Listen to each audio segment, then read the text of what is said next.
You know that feeling when everything seems too perfect? When the grass is so green it almost hurts your eyes, the streets are quiet except for the occasional laugh of children playing, and the neighbors smile a little too nicely? That's exactly what my neighborhood was like when I first moved in. I remember the day I signed the papers for my little plot of paradise. The sun was shining, birds were singing, and I could already picture summer barbecues in my backyard. Friendly waves to neighbors as I walked the dog, and maybe even a small garden where my kids could learn to grow tomatoes. It was perfect, and at first, everything seemed normal. The Homeowners Association, HOA as they insisted I call them, was welcoming. They had neat little packets for new residents, filled with guidelines, community rules, and newsletters about upcoming social events. They care about the community, I thought. That's a good thing, right? But the first warning signs were subtle. A letter here, a rule there. At first, I didn't think much of it. One of my neighbors had mentioned almost casually that the HOA was very strict about landscaping. Another said they were rigid with property lines. I laughed it off. Who cares if the grass isn't cut perfectly, or if the flowers aren't aligned at 90 degrees? I had bigger things to worry about. Then the letters started. At first, they were small. A notice about trimming a bush that apparently crossed an invisible boundary line, or a friendly reminder that the mailbox needed to be painted a certain shade of gray. I complied immediately, thinking it was just part of living in a planned community. But as weeks passed, the tone changed. The letters became more insistent. They demanded compliance within days, threatened fines, and, in one letter that still gives me chills when I think about it, suggested that failure to comply could result in legal action. Over a bush. A bush! That's when I started paying closer attention. The HOA meetings were open to residents, so I decided to attend one. I figured it would be harmless, a way to see what rules they were enforcing, and maybe get a sense of the people behind the letters. Walking into the community center that night, I felt a flicker of unease. The room was filled with residents, most nodding politely at each other, but there was something in the air, a tension that didn't belong in a place like this. At the front, the HOA board members sat like judges, pens poised, eyes calculating. They smiled at me when I walked in, but their smiles didn't reach their eyes. The meeting started cordially enough. Updates on the community pool, neighborhood events, small budget approvals. But then came the land discussion. And that's when the room shifted. Conversations hushed. Eyes darted. And that's when I first realized that the HOA wasn't just about keeping the grass green or the mailbox painted. They had a power here, a control over our lives, and, as I would soon discover, over our land. After that night, I started noticing strange things. Paperwork on my mailbox I hadn't seen before. Neighbors whispering in the driveways. Even my dog seemed on edge, barking at shadows I couldn't see. I tried to shrug it off, telling myself I was imagining things. But deep down, I knew something wasn't right. And that uneasy feeling? It was just the beginning. Because soon, the HOA would make a move that I never saw coming. A move that would threaten everything I owned, and everything I thought I knew about this perfect neighborhood. And when that move came, it would change my life forever. I thought the letters were annoying at first. I thought the little warnings about trimming hedges and painting mailboxes were just minor nuisances from people who liked rules a little too much. But then, one morning, I opened my mailbox and froze. Inside was a crisp envelope, stamped with the HOA logo. But this one wasn't about a bush or a mailbox. It wasn't about some tiny infraction. No, this one was different. It was bold, it was aggressive, and it made my blood run cold. The letter claimed, in no uncertain terms, that a portion of my property, my land, the ground beneath my feet, the space where I had planted my garden, where my kids played, was actually under dispute and might legally belong to the HOA. They, suggested that failure to comply could result in the HOA taking action to claim it. I stared at the paper for a long time, thinking maybe I was dreaming, maybe it was a mistake. There had to be some clerical error. My property taxes were paid. The deed was clear. My land was mine, but the letter was convincing. Too convincing. It referenced bylaws, maps, and obscure legal clauses. I had no idea what most of it meant, and that, I realized, was exactly what they were counting on. Confusion, fear, and the hope that I'd back down quietly. I called the HOA office immediately. The receptionist was polite but unhelpful, brushing me off with vague statements about procedures and legal considerations. I asked to speak with the board members directly. They were unavailable. They had prior engagements. I couldn't ignore it. I walked the property line with my neighbor, Mr. Langston, a retired lawyer who had lived in the community for decades. He frowned as he looked at the markers on my land. "This is strange," he said slowly. "Everything looks fine here. The boundary lines match your deed. Whoever wrote this letter, they're up to something. And it's not legal." Even with his reassurance, the fear gnawed at me. I couldn't help imagining lawyers knocking on my door, the HOA seizing part of my land while my kids played in the yard. I felt helpless, vulnerable. And yet, deep down, a fire ignited in me. I wasn't going to let some faceless committee bully me out of my property. Not without a fight. The following days were a blur. Every time I walked outside, I felt eyes on me. I noticed the HOA board members more often, lingering near my property line, making excuses to inspect things. Letters piled up, each one more threatening than the last. They demanded I remove fences, trim hedges in a specific pattern, and, most absurdly, acknowledge their ownership claims in writing. I tried reasoning with them. I emailed. I called. I even attended another meeting. But the HOA was evasive. They deflected, misled, and, worst of all, implied that I was alone in this fight. "You could contest," they said, "but it will be complicated. Many have tried and failed." And that's when the doubt started to creep in. What if they were right? What if some technicality in the deed or the bylaws could give them even a fraction of my land? What if I had overlooked something? I couldn't let fear paralyze me. I had to act. I had to understand exactly what the HOA was hiding and how deep their intentions went. That night, I pored over every document I had, every property record, every HOA notice. And as I cross-referenced their claims with public records, I noticed inconsistencies, tiny things at first glance, but enough to spark suspicion.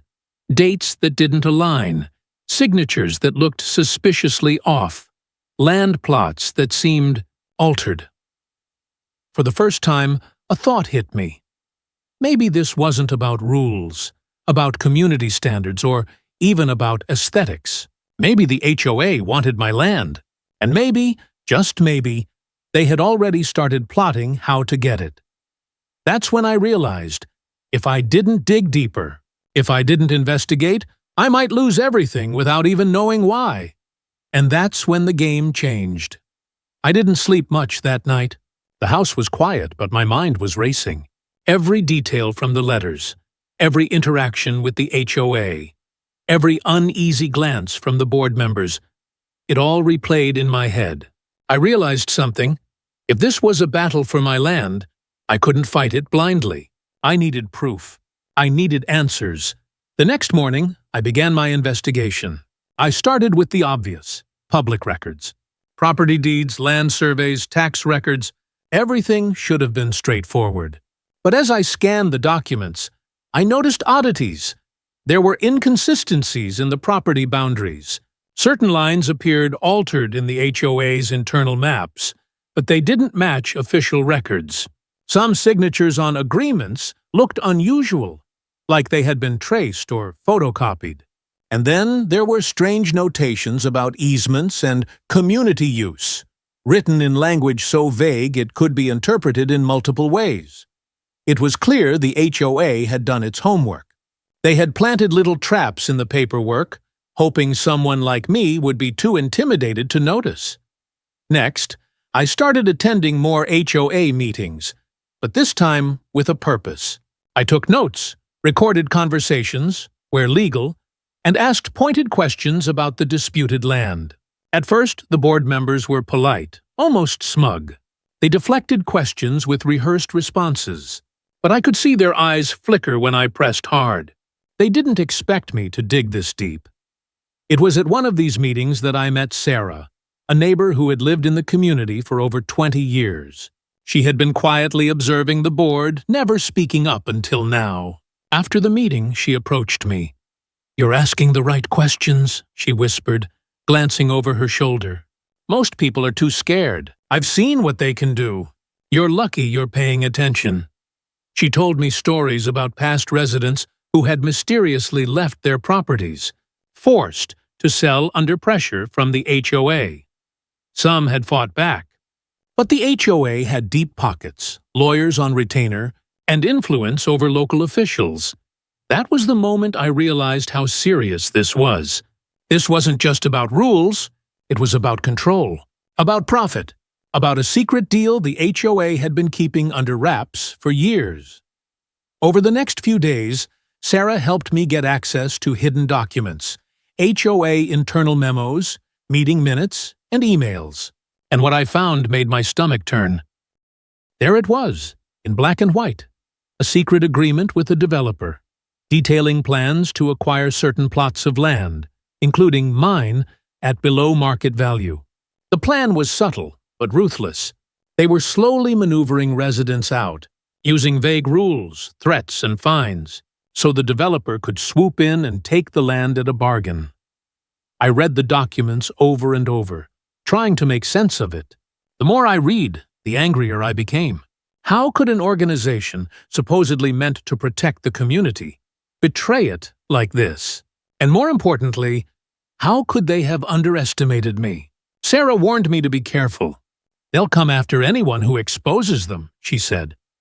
"You need evidence, solid evidence, and you need allies."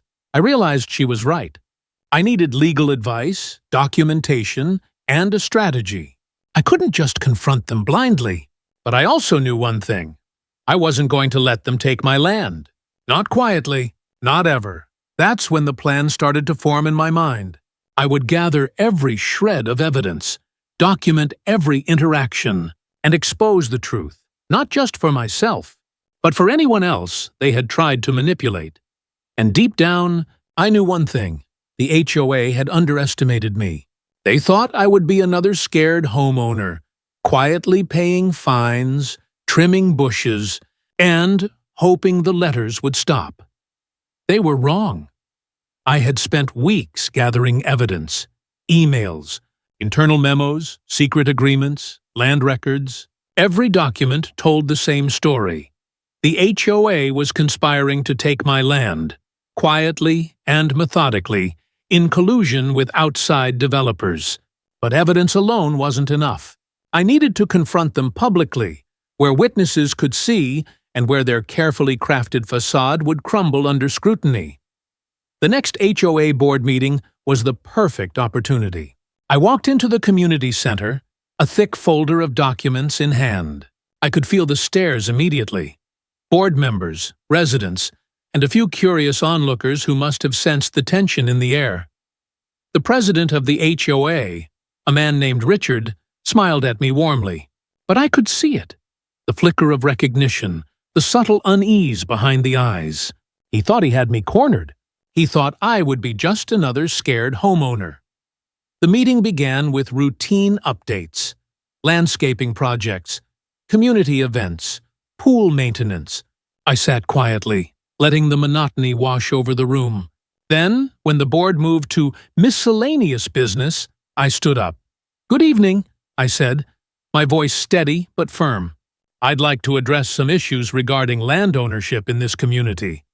A few eyebrows raised. Whispers rippled through the room. I felt a surge of adrenaline. "This was it.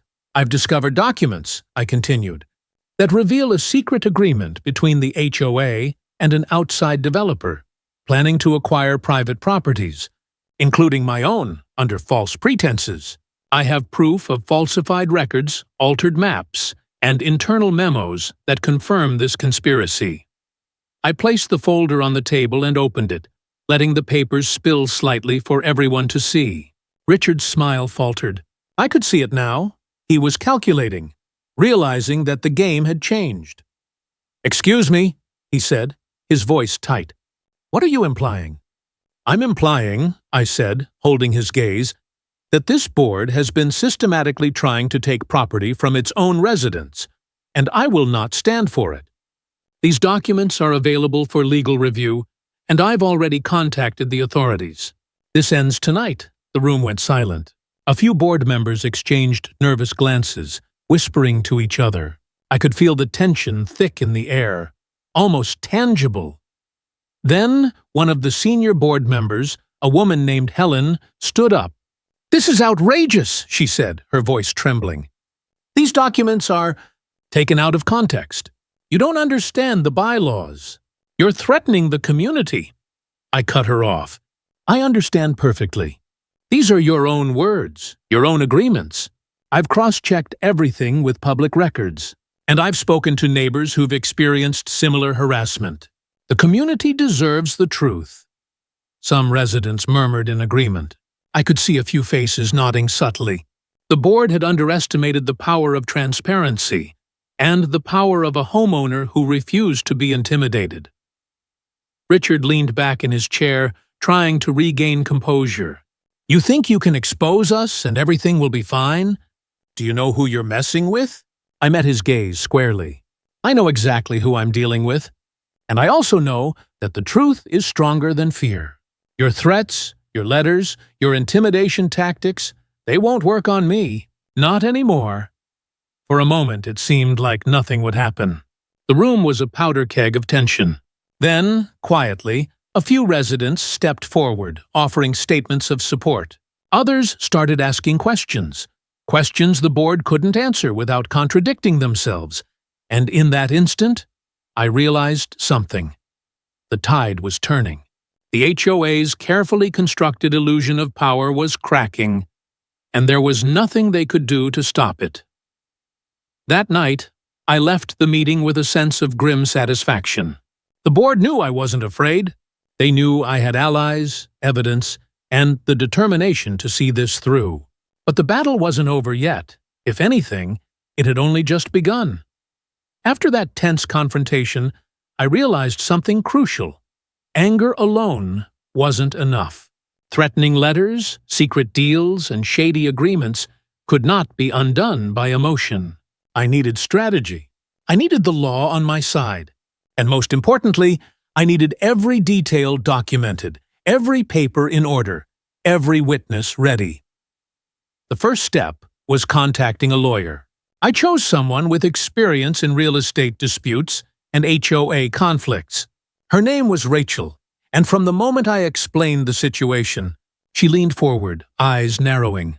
"Masum," she said, using my name with deliberate weight, "this HOA has been manipulating residents for years. You're lucky you found these documents before they forced you out quietly. But be aware, once you start this, they'll fight back, and they'll do everything in their power to intimidate you." That warning didn't scare me. It fueled me. I knew now that this was more than just reclaiming land. It was exposing corruption. Together, Rachel and I formulated a multi-step plan. Step 1, compile undeniable evidence. Every letter, email, memo, and recorded conversation would be organized and cross-referenced. Step 2, notify local authorities and the developer about the shady dealings. Step 3, leverage public opinion. The power of community support could be stronger than any boardroom threat. I also started gathering statements from neighbors who had experienced similar harassment. Many were hesitant at first, afraid of retaliation. But as I shared the documents, they began to see the truth. Slowly, a coalition of residents formed, each willing to stand with me if the HOA tried to escalate further. The legal process began with formal letters to the HOA, pointing out discrepancies, illegal agreements, and falsified documents. They responded with denial, threats, and even attempts to discredit me. But each time, Rachel countered with facts, records, and references to state law. I began to feel a sense of control I hadn't felt in weeks. Then came the most crucial move: exposing the secret deal to the public. We drafted a careful notice detailing the HOA's plans, the developer's involvement, and the falsified paperwork. It was sent to local newspapers, community blogs, and even posted on social media channels frequented by our neighborhood. The reaction was immediate. Residents were shocked. Comments poured in. "I knew something felt off. Thank you for exposing this. We need to stand together." Suddenly, the HOA could no longer operate behind closed doors. Every action they took was being watched, recorded, and scrutinized. But as the pressure mounted, I knew the fight wasn't over. The board attempted a last-minute maneuver, sending a new legal notice claiming technical violations and threatening lawsuits. My stomach twisted as I read it. But instead of fear, I felt determination. Rachel assured me the HOA's tactics were weak, based on intimidation and half-truths. With proper documentation, they had no real case. Each day, the tension grew. Emails, phone calls, meetings. It was exhausting, mentally and emotionally. But I pressed on. I documented every interaction meticulously. I prepared for court hearings, for media exposure, and for the eventual showdown. And through it all, one thing became clear. The HOA had underestimated me. They had assumed I would be like the others, quiet, fearful, compliant. But I wasn't. I had evidence, strategy, and allies. And slowly, the scales were beginning to tip in my favor. By the time the first court date arrived, the HOA was on the defensive. Their tactics of secrecy, intimidation, and manipulation were crumbling under the weight of evidence and public scrutiny. And I realized something profound. This wasn't just about my land anymore. This was about accountability, transparency, and standing up against corruption, even in a community that seemed perfect on the surface. Weeks of planning, documenting, and fighting in silence had led to this moment. I knew the HOA would fight back, so I had to strike decisively, publicly, and with irrefutable proof. It started with a carefully organized community meeting. I sent out invites to every resident, making it clear that this was a full disclosure session about the HOA's actions and secret deals. The turnout was larger than I expected. Neighbors curious, skeptical, or simply concerned about their own properties filled the room. I began by laying out the story, chronologically, factually, and clearly. The letters, the threats, the hidden agreements with developers. I displayed each document on a large board for everyone to see. I read excerpts aloud, letting the evidence speak for itself. A hush fell over the room. Some residents gasped. Others muttered, "I knew it," or "This is insane." The board members, seated at the front, were visibly shaken. Their confident smirks had vanished. Then I played the recordings I had taken at earlier meetings. Board members casually discussing land acquisitions, referencing residents in ways that made it clear their intentions were neither transparent nor legal. The room reacted immediately. Whispers turned into murmurs, murmurs into demands for explanations. Residents began asking pointed questions the board couldn't answer. Every attempt at denial was met with hard evidence. Every excuse they offered crumbled under scrutiny. I felt a surge of vindication as neighbors stood up one by one, sharing their experiences with fines, threats, and harassment. The coalition that had been quietly forming behind the scenes now revealed itself publicly, each voice amplifying the truth. Richard, the HOA president, finally spoke, his voice tight and defensive. This is an exaggeration. You're twisting facts." I met his gaze steadily. "No, this is your own documentation, your own words. The truth is not an exaggeration. And now, the entire community knows it." The tension in the room was palpable. I could feel the shift. Power had changed hands. The HOA's aura of authority, which had ruled silently for years, was shattered. For the first time, the residents realized they had been manipulated. And more importantly, they realized that we were not powerless. Within days, local media picked up the story. Articles, social media posts, and even interviews highlighted the HOA's shady practices. Public pressure mounted, and the HOA's board was forced to respond, not with threats, but with legal compliance. Their secret deals, hidden for years, were now exposed to the world. I watched as the board scrambled, emails to residents apologizing, attempts to quietly reverse actions, even vague promises of reform. But the damage was done. Transparency had won, and there it was, finally, the culmination of weeks of fear, doubt, and relentless effort. My land, once threatened, was now secure. The HOA could no longer claim it. The developers' plans were halted, and the community, once passive, had awakened. But as I stood in my yard, looking at my reclaimed property, I realized something chilling. While this battle was won, the greed, the manipulation, and the secrecy of organizations like the HOA didn't disappear. There were others, waiting for the next unsuspecting homeowner, hoping to exploit trust and fear. I had won my battle, but the war for accountability was far from over. The days after exposing the HOA felt surreal.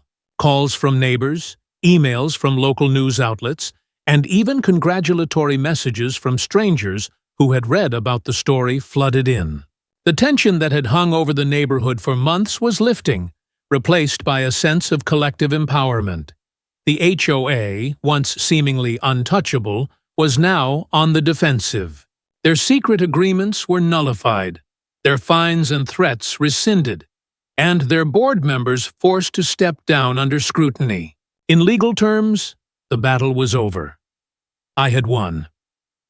Walking across my property that morning, feeling the familiar crunch of grass under my shoes, I allowed myself a small, victorious smile. My land, my home, was finally mine again.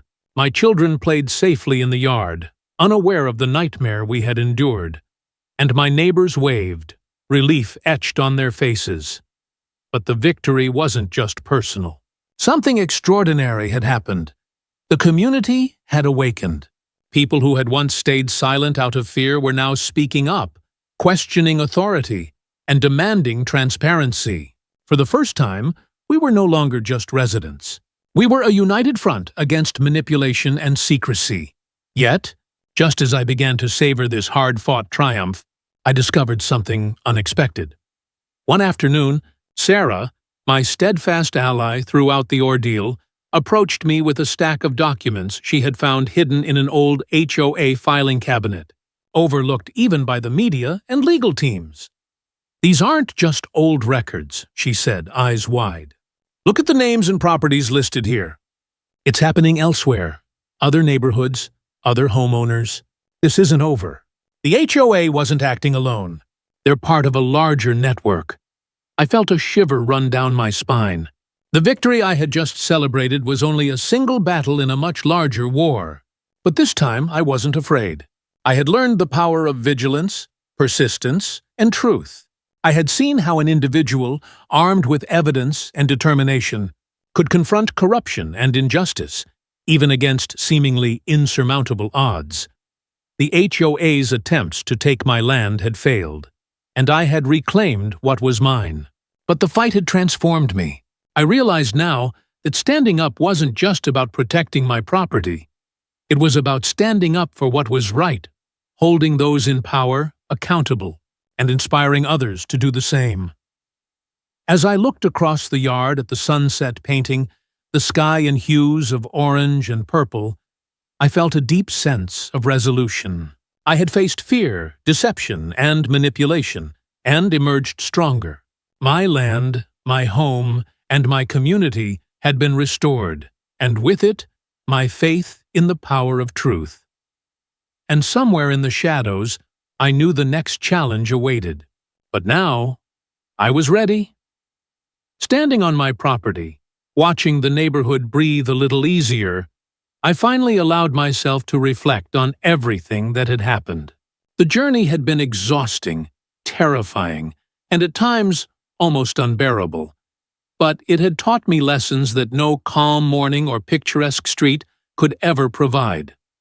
First and foremost, knowledge is power. I had been nearly overrun by fear and confusion, but by digging into documents, records, and old agreements, I armed myself with truth. Without evidence, persistence, and attention to detail, the HOA's scheme would have succeeded. Second, never underestimate your own voice. I had thought I was just one person, a single homeowner trying to defend a patch of land. But my actions, combined with neighbors who had been silently watching and waiting for someone to speak, created a ripple effect. Courage is contagious. Third, transparency is key. Power thrives in secrecy. Once I exposed the truth publicly, through community meetings, documents, and social media, the HOA's grip weakened almost instantly. The lesson was clear. Hidden agendas crumble when light is shined upon them. Finally, resilience matters more than fear. There were moments when I doubted myself, when the threat felt too large, when the letters seemed like a storm I couldn't weather. But persistence, clarity, and support made all the difference. And yet, there was a lingering unease. Even with my victory, I knew that systems like these existed everywhere. Other neighborhoods, other homeowners, quietly manipulating, quietly scheming. The battle I had fought was personal, yes, but it was also universal. I realized that fighting back wasn't just about reclaiming my land. It was about sending a message, about showing others that even in the face of intimidation, secrecy, and corruption, it was possible to stand up, fight back, and reclaim what was rightfully yours. The experience changed me. I was no longer just a homeowner. I had become a watchdog, a voice, a cautionary tale for anyone who assumed that silence meant safety. The perfect neighborhood was never perfect. It was the vigilance, courage, and unity of its residents that could make it feel that way. As the sun dipped below the horizon, casting long shadows across the yard, I felt a quiet satisfaction. I had faced the storm, uncovered the secrets, and emerged victorious. And yet, I knew the story didn't end here. The world is full of hidden schemes, of people who prey on trust and naivety. The key is to never stop questioning, never stop learning, and never stop standing up. And with that, I took a deep breath, ready to face whatever shadows might linger, because now I knew I had the strength to confront them. The neighborhood was quiet again, the kind of quiet that feels peaceful, but also carries the memory of what had just happened. I walked through my yard, feeling the warm evening breeze on my face, thinking about how far I had come. The battle with the HOA had been exhausting, terrifying, and at times surreal, but it had taught me more about vigilance, resilience, and community than any ordinary day ever could. I looked at the letters, now stacked neatly in my study. Each one, once a symbol of fear and intimidation, was now a trophy of perseverance. Each document, each email, each recording, I had turned their power into my proof, their secrecy into my shield. But even as I felt that satisfaction, a shiver ran down my spine. I realized something chilling. The fight might be over, but the system that allowed this to happen still existed. Other HOAs, other boards, other developers, they were out there, quietly watching, quietly scheming. My story might be unique, but the tactics were not. And that's when it hit me. One evening, a small envelope slipped under my door, unmarked, unsigned. No letterhead, no warning, just a single phrase typed inside. "You're not done yet." I held it in my hand, staring at it, feeling that familiar mixture of fear and resolve. Whoever sent it knew I had won, but they also knew I had uncovered secrets that maybe I wasn't supposed to. It was a warning, or maybe a challenge. I smiled grimly. I had faced fear before. I had faced secrecy, manipulation, and betrayal. And I had won. So if this was a new challenge, I would meet it the same way I had faced the first. With clarity, courage, and unyielding determination. Because some battles are about land, some about justice, but the true battle is for truth. And that is one fight I will never walk away from. So here's the message I want you to take away. Never underestimate your voice. Never assume silence is safety. And always question those in power. The perfect neighborhood, the quiet community, the rules that seem harmless. They can hide dark truths. But courage, knowledge, and persistence, they can uncover anything. And as I stood there, the sun dipping below the horizon, I realized the story wasn't over. It had only just begun. Months had passed since the confrontation, the exposure, and the ultimate victory over the HOA. Life in the neighborhood had slowly returned to its familiar rhythm. Children laughing in yards, neighbors chatting over fences, and the streets echoing with the quiet hum of suburban life. But for me, everything had changed. I looked at my property now, fully restored, the grass neatly trimmed, the garden flourishing. But the true value wasn't in the land itself. It was in the knowledge, the empowerment, and the community that had awakened alongside me. I had learned that even in the most seemingly perfect places, hidden schemes could exist, waiting to prey on the unaware. And I had learned that one person, armed with persistence, truth, and courage, could change the course of events. Sarah and I continued to document other irregularities in nearby neighborhoods. The documents we uncovered revealed that this was not an isolated incident. A network of boards and developers had been quietly exploiting homeowners for years. The battle had taught me vigilance, but it had also taught me responsibility. Knowing the truth meant sharing it, protecting others, and staying alert. I kept the envelope, the one that warned me, "You're not done yet." I didn't know who had sent it, but I saw it as a reminder, not a threat. Life is never truly free from challenges, and power, when unchecked, often finds ways to assert itself. But now I was ready. More importantly, my community was ready. Sometimes, in the quiet moments, I reflect on what fear feels like. The weight of uncertainty, the suffocating pressure of intimidation, the creeping doubt that you might lose everything you hold dear. And then I think about what courage feels like. The rush of standing your ground, the clarity of evidence, the strength of allies, and the unwavering determination to fight for what is right. If there's one message I want you to take away from my story, it's this: vigilance matters, courage matters, and transparency can defeat even the darkest schemes. Don't let fear silence you. Question authority, seek the truth, and stand for justice, even when it seems impossible. As I close this chapter of my life, the neighborhood looks calm, peaceful, and ordinary. But beneath that calm lies the memory of a battle fought in shadows, in secret letters, and in whispered deals. And I know, deep down, that vigilance must continue, because the world rarely stops testing those who are willing to protect what is theirs. And now, I am ready for whatever comes next. So if you ever find yourself in the quiet, perfect neighborhood, remember my story. Remember that those who seek to manipulate, deceive, or take what isn't theirs can be stopped. And remember this: one determined voice, armed with truth and courage, can change everything. And as for me, I'm still standing, still watching, and still ready. The land is mine, the community is awake, and the story? It's far from over. That's all for today, folks. If you haven't already, be sure to hit that subscribe button and ring the notification bell so you never miss an upload. Let me know in the comments what you thought of this video.